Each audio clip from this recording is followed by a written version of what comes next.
warahmatullahi wabarakatuh. Halo semuanya, kami dari kelompok 1 pendidikan prenatal akan menyampaikan mengenai pendidikan prenatal. Nah, sebelumnya apa sih pendidikan prenatal itu? Pendidikan prenatal adalah upaya sadar bagi orang tua untuk mendidik anak yang masih di dalam kandungannya. Upaya ini ditujukan khusus bagi orang tua, lingkungannya meliputi kakek, nenek maupun tetangganya, karena anak yang masih di dalam kandungan itu belum mampu dididik secara langsung.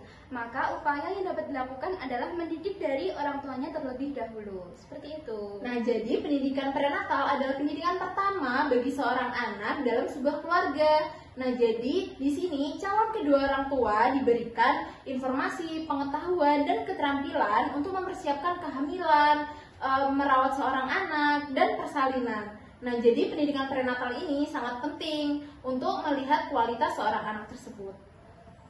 Untuk yang selanjutnya, saya serahkan kepada teman saya. A few moments later. Secara umum, pendidikan prenatal bertujuan untuk membantu bayi agar tumbuh dan berkembang secara optimal dengan menciptakan berbagai kondisi atau rangsangan yang kondusif bagi kesehatan fisik. A few inches later. Yang kedua yaitu secara khusus menyatakan bahwa tujuan pendidikan prenatal adalah membantu orang tua dan anggota keluarga memberikan lingkungan lebih baik bagi bayi, memberikan peluang untuk belajar dini dan mendorong perkembangan hubungan positif antara orang tua yang dapat berlangsung selama-lamanya. 2 hours later. Selanjutnya adalah manfaat dari pendidikan prenatal. Nah, jadi pendidikan prenatal ini juga memiliki beberapa manfaat ya. Yang pertama adalah membantu perkembangan bayi. Nah, pendidikan prenatal juga berfungsi untuk membantu perkembangan bayi selama ada di dalam kandungan ibu. Dan kedua adalah membantu orientasi bayi dan membantu kontrol gerakan bayi. Fungsi pendidikan prenatal ini juga membantu untuk mengontrol gerakan bayi selama ada di kandungan. Jadi bayi bisa tidak terlalu aktif atau bayi juga bisa mengontrol gerakan agar bisa mengaktifkan dirinya. Selanjutnya adalah membantu ibu melahirkan secara normal. Nah, jadi fungsi pendidikan prenatal ini juga bisa berfungsi untuk meminimalisir adanya operasi sesar pada ibu hamil. Selanjutnya adalah membantu persiapan bayi menjelajahi lingkungan. Tentunya nanti setelah bayi lahir pasti akan membutuhkan penyesuaian baru bagi lingkungannya. Selanjutnya adalah membantu meletakkan fondasi pendidikan selanjutnya. Seperti yang sudah teman saya katakan sebelumnya bahwa pendidikan prenatal adalah dasar dari pendidikan selanjutnya bagi bayi.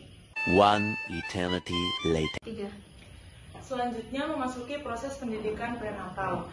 Proses pendidikan prenatal anak melibatkan ibu sebagai orang tua yang mengandung anak tersebut dan keluarga sebagai pusat pendidikan tempat berinteraksi dan memperoleh kehidupan emosional sehingga membuat keluarga mempunyai pengaruh yang dalam terhadap implementasi.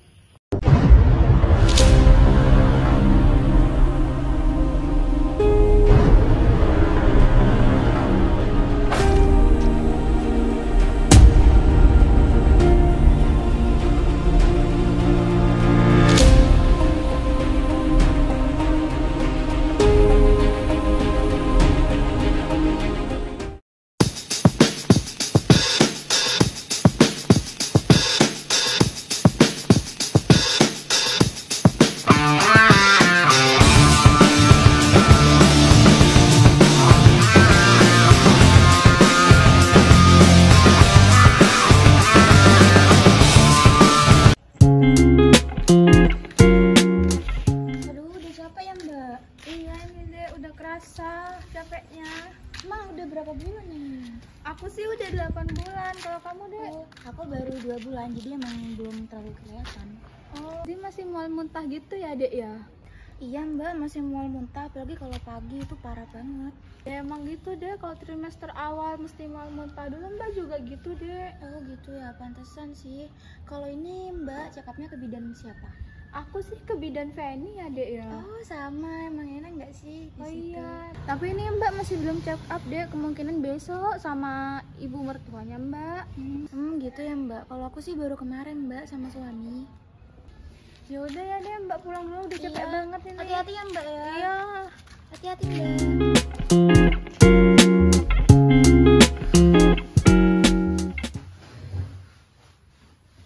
Ini Rin, diminum dulu Rin. Iya, makasih ya Bu. Iya. Kamu bisa olahraga ya? Iya ibu, sama tanggal 11. Oh itu yang baru hamil itu? Iya betul. Jangan capek-capek ya. Iya ibu. Kalau udah ngerasa capek istirahat aja. Nanti yang beres-beres rumah biar si berlian aja gitu ya. Iya ibu, ibu besok bisa nggak anterin aku periksa ke bidan Penny? Oh bisa, besok kan? Iya ibu. Iya, ibu selalu bisa kok. Bisa Makasih. ibu anterin ya. Iya.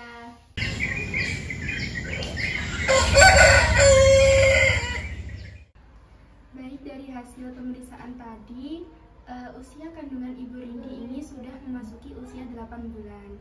Dan alhamdulillah tadi kandungannya sudah sangat baik ya. Alhamdulillah kalau kandungannya baik-baik aja. Semoga nanti sampai lahir juga baik-baik aja. Amin. Lalu ibu untuk makanan atau buah apa yang tidak boleh dimakan untuk anak saya ini nantinya?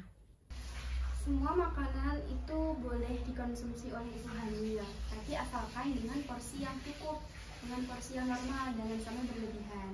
Juga diusahakan ibunya itu mengkonsumsi banyak buah-buahan, protein, kemudian sayur-sayuran seperti itu ya. Oh seperti itu ya bu ya. Iya, Bu. Kalau kegiatan itu apa aja ya bu yang nggak boleh dilakukan gitu? Untuk kegiatan ini boleh semuanya, tapi harus dijaga, jangan sampai ibunya itu kelelahan. Kalau dirasa sudah cukup lelah, itu ibu istirahat, karena yang bisa menentukan porsi ibu lelah atau tidak itu ibu hamilnya sendiri, seperti itu. Kemudian ibunya itu juga boleh anaknya itu diajak komunikasi, dibacakan buku, seperti itu. Karena di usia 8 bulan ini si bayi itu sudah bisa merangsang komunikasi dari ibu tersebut, seperti itu. Itu Rin, dengerin ya. Pokoknya kalau udah kecapean gitu istirahat. Kan kamu sendiri yang tahu capeknya ya. Iya Ya, ibu. jangan kecapean ya. Iya. Baik kalau gitu Bu ya. Terima kasih Baik, banyak ya Bu. sama-sama, Ibu. Semoga kandungannya sehat selalu ya. Amin. Terima kasih ya Bu.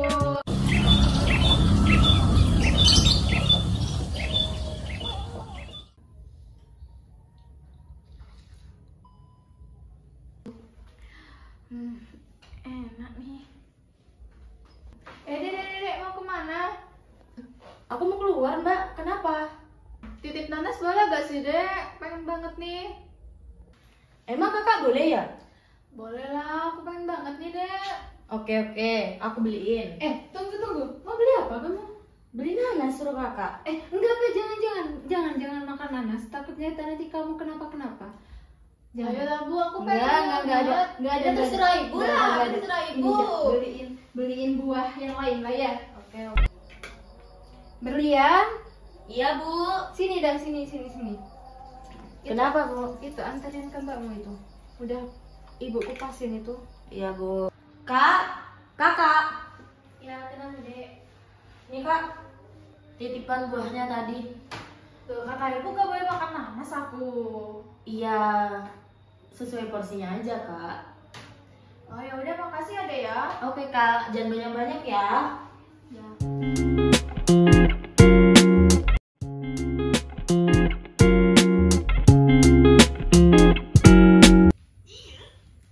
Kakak lagi nonton apa? Ini loh Dek, aku tuh nonton kartun. Biar merangsang si anak aku, apalagi kan anakku kan mau lahir. Nah kemarin waktu aku periksa tuh kata bu bidannya anak aku tuh udah bisa ini loh merangsang komunikasi dari luar gitu Dek. Ya udah deh, aku temenin. Oke, ini seru loh. Kartunnya biar aku gak stres juga gitu Dek.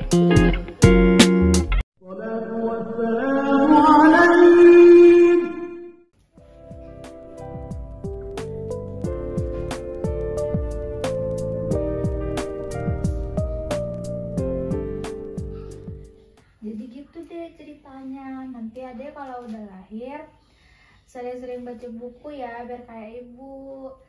Sekarang kita tidur ya adek ya, udah malam.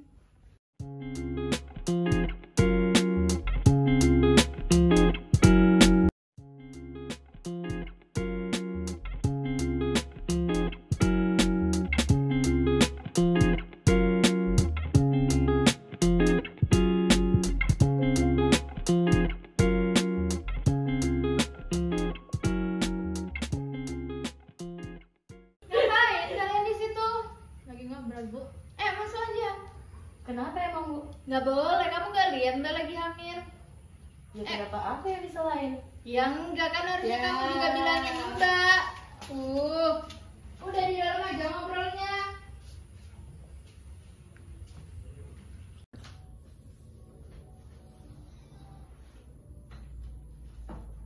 Lagi kabarin suamimu, Rin? Iya ibu. Bilang dah ke suamimu jangan aneh-aneh di sana. Iya ibu, emangnya kenapa? Katanya ya biasanya kalau orang tuanya tuh calon orang tua tuh aneh-aneh, nanti takutnya anaknya kenapa-kenapa gitu. Oh iya ibu, Bilangin jaga sikap di sana. Iya ibu. Bilangin jangan aneh-aneh ya, takutnya anak kamu kenapa-kenapa nanti ya.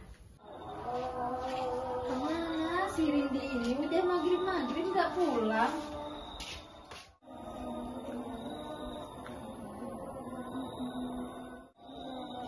Rindi, ayo pulang dulu, udah maghrib nak. Bentar lah ibu. Bentar lah ibu, bentar doang, masih bicara sama mbak ini. Udah maghrib ini, nggak baik buat ibu hamil, maghrib di luar. Ayo, udah pulang. Udah deh, kayak. Mas, ini gimana loh? Ibu semakin protektif ke aku gak boleh ini itu. Padahal aku tuh juga bosen di rumah, aku juga pengen makan ini itu. Gimana ya Mas ya? Kesel banget aku di rumah ini. Padahal kan yang pengen kan dedeknya ya Mas ya. Katanya kalau orang idam harus dituruti biar nanti anaknya gak ileran. Halo, Assalamualaikum Ibu. Ibu sibuk nggak? Ibu. Mari ibu duduk dulu. Iya. Kenapa nyuruh ibu kesini? Ada masalah apa? Ini bu, aku gak suka di rumah ini. Bu mertua aku posesif banget, gak suka aku bu. Gak apa-apa, itu ibu mertua kamu kayak gitu ke kamu biar bayi kamu itu baik-baik aja. Itu bukan marah-marah, itu ngingetin kamu. Kamu jangan kebawa emosi. Nanti janin kamu malah kenapa-napa. Janin kamu ini tergantung dari ibunya. Jadi janin kamu ini bakal ngikut ibunya. Kalau ibunya baik-baik aja, janin kamu bakal baik-baik aja. Jadi kamu jangan kebawa emosi. Iya ibu, nanti aku coba omongin sama mertua aku ya. Ya udah Rin, kalau gitu ibu mau nunggu mertua kamu dulu. Kamu boleh lanjut istirahat aja. Ya udah ya bu ya. Iya. Assalamualaikum. Mbak Dinda. Iya mbak. Duduk mbak. Iya. Duduk dulu. Dari mana mbak? Itu dari pengajiannya Bu Ida, tetangga sebelah. Oh alah. Kamu udah dari lama? Barusan kok, baru juga datang. Oh, kenapa kesini? Ini saya disuruh Rindi kesini, katanya ada masalah sama mbak. Oh, si Rindi ya. Gimana ya? Aku tuh sebenarnya tuh nggak marah sama Rindi mbak. Mungkin karena dia juga bawaan hamil gitu ya, jadi nganggapnya aku lagi marah. Sebenarnya tuh aku tuh cuma nggak mau kandungannya tuh kenapa-kenapa gitu loh mbak. Mbak kan tahu sendiri kan kalau orang hamil tuh menjaganya tuh harus ekstra gitu, apalagi dia kan ditinggal suaminya, kasihan gitu. Jadi kan aku di sini gitu loh mbak, aku nggak ada niatan buat marahin Rindi, ngetawain Rindi gitu. Saya paham kok sebenarnya, tapi emang Rindi tuh anaknya gak bisa dikerasin. Jadi mbak kalau ngasih tahu Rindi, mohon maaf sebelumnya, kalau ngasih tahu Rindi itu pelan-pelan. Rindi emang anaknya gak bisa dikerasin mbak. Jadi anaknya emang ya kadang kebawa perasaan gitu. Iya sih, aku juga sebenarnya tuh gimana ya, aku pengen jaga Rindi gitu loh. Cuma mungkin emang Rindi kan lagi hamil, jadi emosinya tuh naik turun gitu ya. Iya gimana ya mbak, aku tuh cucu pertama kan ya mbak, jadi tuh kayak harus inilah gitu. Ya, saya ngerti kok, saya paham. Saya juga ngerasa kayak gitu, tapi emang Rindi anaknya gak bisa dikerasin. Harus pelan-pelan kalau ngomong sama Rindi itu. Oh iya dah mbak, kalau gitu next time lah aku bilangnya baik-baik.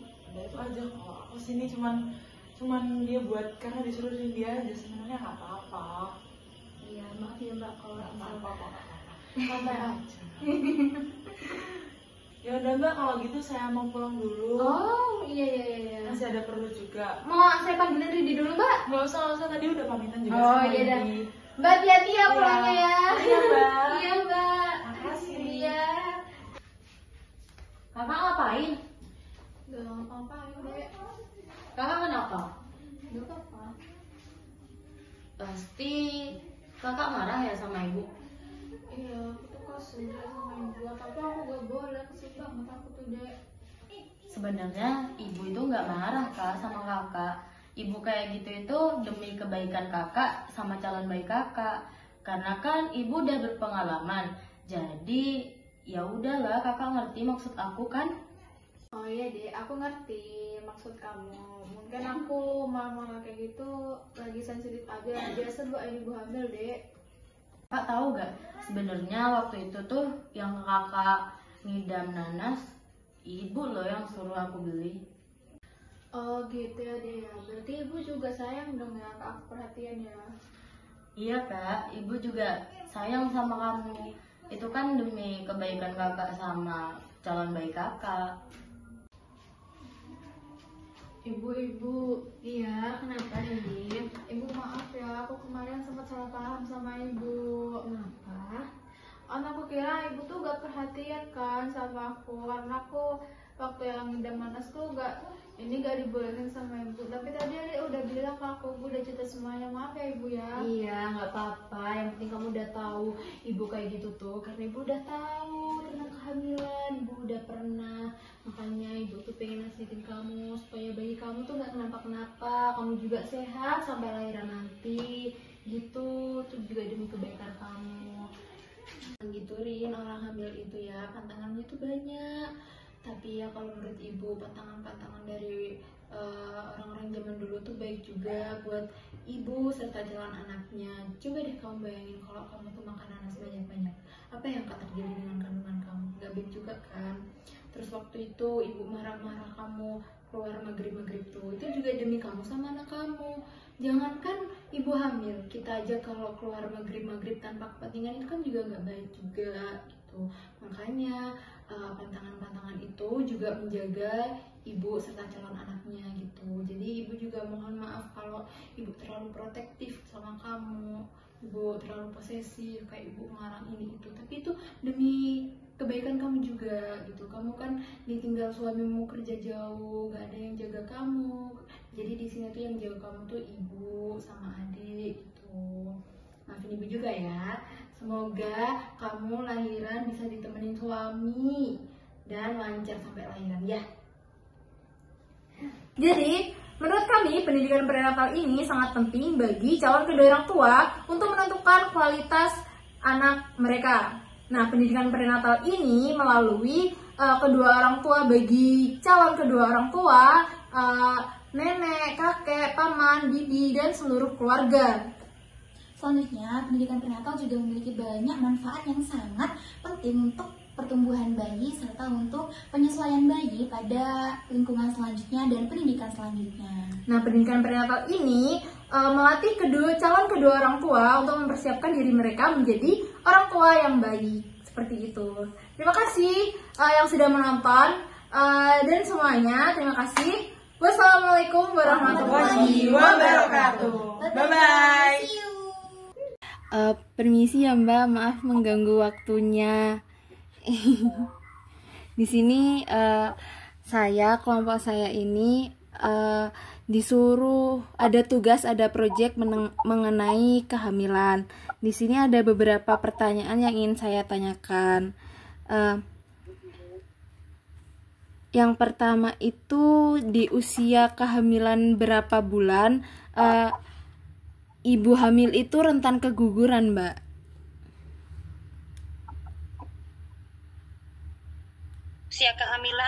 Usia kehamilan itu kan kehamilan itu ada 3 trimester. Trimester pertama, trimester kedua, sama trimester ketiga.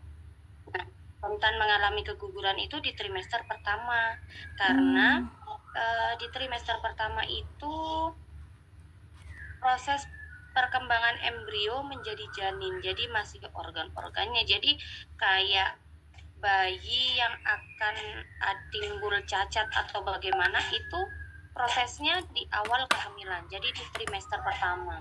Jadi di usia kehamilan 0 sampai 13 minggu. Oh, karena kehamilannya masih belum ada. Yang kedua ini apakah pemeriksaan USG bagi ibu hamil itu perlu ya Mbak? Terus USG itu dilakukan di kehamilan berapa bulan?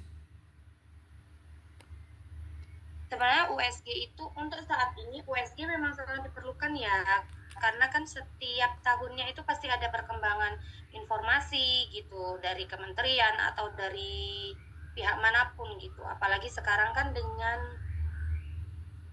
banyak kondisi ibu hamil yang biasanya dengan indikasi lain gitu. Jadi kehamilan itu pasti ada dengan kehamilan dengan indikasi apa, tensinya tinggi atau seperti apa, itu kan juga termasuk komplikasi kehamilan, istilahnya seperti itu. Jadi USG itu diperlukan, sebenarnya USG itu diperlukan di trimester 3. Cuma sepertinya untuk saat ini meskipun di trimester pertama itu juga dibutuhkan kok untuk menentukan apa benar ada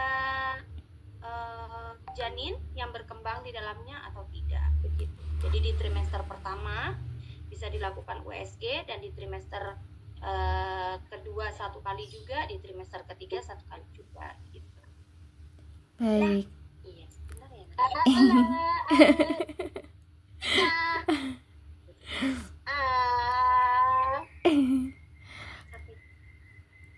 Untuk yang selanjutnya itu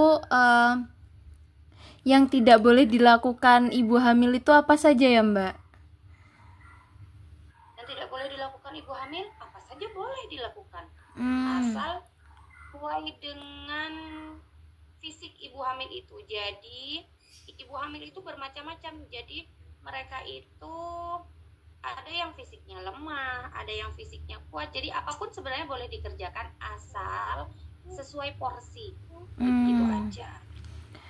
Jadi nggak boleh terlalu capek, intinya seperti itu. Jadi yang tahu badan ini capek atau enggak kan diri kita sendiri gitu. Jadi kita yang tahu batasan porsi sejauh apa kegiatan fisik yang bisa kita lakukan. Tapi untuk kegiatan olahraga itu penting juga untuk ibu hamil, tapi harus tahu porsinya. Kalau capek ya sudah, seperti itu, Mbak. Iya, porsinya. Jadi kan ada itu ibu hamil yang sudah sebelumnya sudah biasa olahraga. Sudah biasa olahraga, biasanya mereka akan tetap menekuni itu. Tapi kalau ibu yang biasanya ibu yang tidak biasa olahraga sebelum terjadinya kehamilan dan tidak biasa olahraga, paling enggak olahraganya di jalan kaki itu, atur pernafasan seperti itu. Baik. Lalu untuk makanan yang baik dan tidak baik dikonsumsi untuk ibu hamil itu apa saja ya, Mbak? Makanan itu tidak ada yang tidak baik, apapun baik. Jadi kan ibu hamil itu di masa kehamilan biasanya dengan dipadu-padankan dengan mitos ya. Iya. Nah, apa makanan yang dia makan itu baik? Sebenarnya kuncinya di gizi. Makanan, kita tahu sendiri makanan ini bergizi nggak sih? Kalau cilok kan nggak bergizi ya buat ibu hamil ya. Iya. Putih pinjam HP ya, boleh ya. Jadi kalau ibu hamil diharapkan untuk makan makanan bergizi, terutama di usia kehamilan trimester pertama. Soalnya kenapa? Di trimester pertama itu mulai perkembangan otak, tulang belakang seperti itu. Jadi diharapkan ibu hamil itu minum susu boleh. Tapi kalau makanan sehari-harinya sudah memenuhi kebutuhan, walaupun dia tidak minum susu juga tidak apa-apa sebenarnya gitu. Jadi susu itu hanya penunjang saja gitu. Hanya pelengkap saja. Ya, jadi kan ada tuh yang bilang mitosnya nggak boleh makan cumi, nggak boleh makan udang gitu. Nanti mundur-mundur lahirannya. Padahal kan mereka itu apa ya, makanan itu proteinnya kan banyak, itu baik untuk perkembangan otak janin gitu, untuk pertumbuhannya itu gitu.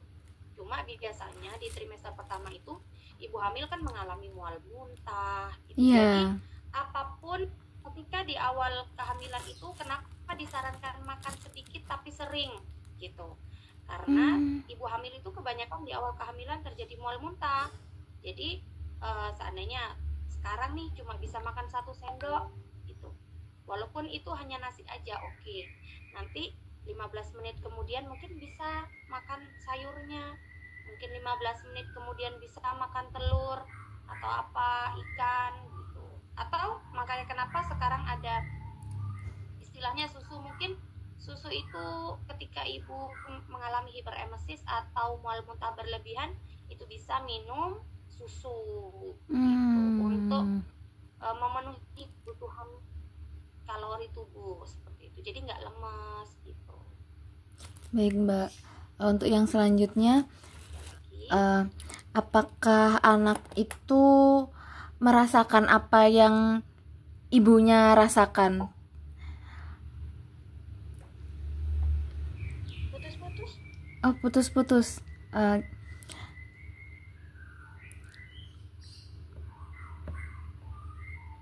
Iya, jelas kenapa, soalnya kan psikologis ya, psikologis. Jadi kenapa ibu hamil itu harus bahagia, karena nanti pun akan mempengaruhi psikis bayi itu ketika lahir gitu. Jangankan seperti itu, ibu melahirkan, ibu menyusui pun harus bahagia. Kenapa? Karena biar asinya melimpah. Ketika ibu hamil atau ibu menyusui pun stres, itu akan berpengaruh terhadap perkembangan janin ketika hamil dan jumlah ASI ketika menyusui. Seperti itu. Apakah anak di usia 7 bulan ke atas itu bisa menangkap apa yang ibunya ceritakan, seperti diajak bicara itu? Apakah calon anaknya itu bisa menangkap dia, Mbak?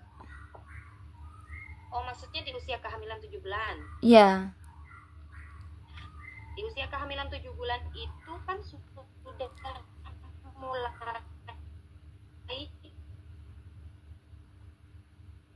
mengalami, sudah mulai mematangkan kayak paru semua, kayak inderanya kayak kematangan paru. Jadi mereka merespon apa yang terjadi di luar istilahnya di luar ya, di lingkungannya. Même dans un sommeil éternel.